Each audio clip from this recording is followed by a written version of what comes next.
لوگ جو سمجھتے ہیں کہ بالکل آخری پہر کے اندر ہی اس تہجد کا یہ وقت ہے، اس سے پہلے تہجد کا وقت نہیں ہوتا، ایسا کچھ نہیں ہے۔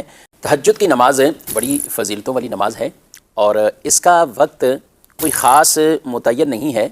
البتہ عشاء کی نماز پڑھنے کے بعد آپ جب سوئیں اور پھر آپ اٹھ جائیں، چاہے تھوڑی دیر آپ نے نیند کی ہے اور پھر آپ اٹھ گئے، تو اب یہ وقت تہجد کا ہے۔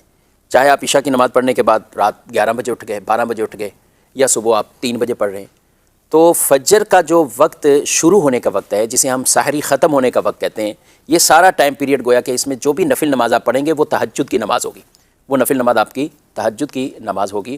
تو عشاء کی نماز پڑھنے کے بعد کچھ دیر سونا، پھر جو نماز پڑھنا، یہ تہجد کی نماز کہلاتی ہے۔ اور اگر عشاء کے بعد آپ سوئے نہیں، جاگتے ہی رہیں، جیسے رمضان میں عموماً کئی لوگ ساری رات جاگتے رہتے ہیں، تو یہ تہجد کی نماز نہیں کہلاتی، صلاۃ اللیل کہلاتی ہے۔ وہ نوافل جو پڑھے جائیں گے وہ صلاۃ اللیل کہلاتے ہیں، اور صلاۃ اللیل بھی بڑی فضیلت والی نماز ہے۔ فرض نمازوں کے بعد جو افضل ترین نماز فرمایا گیا وہ صلاۃ اللیل کو کہا گیا ہے، اور اس کی بھی باقاعدہ احادیث طیبہ میں ترغیبات موجود ہیں۔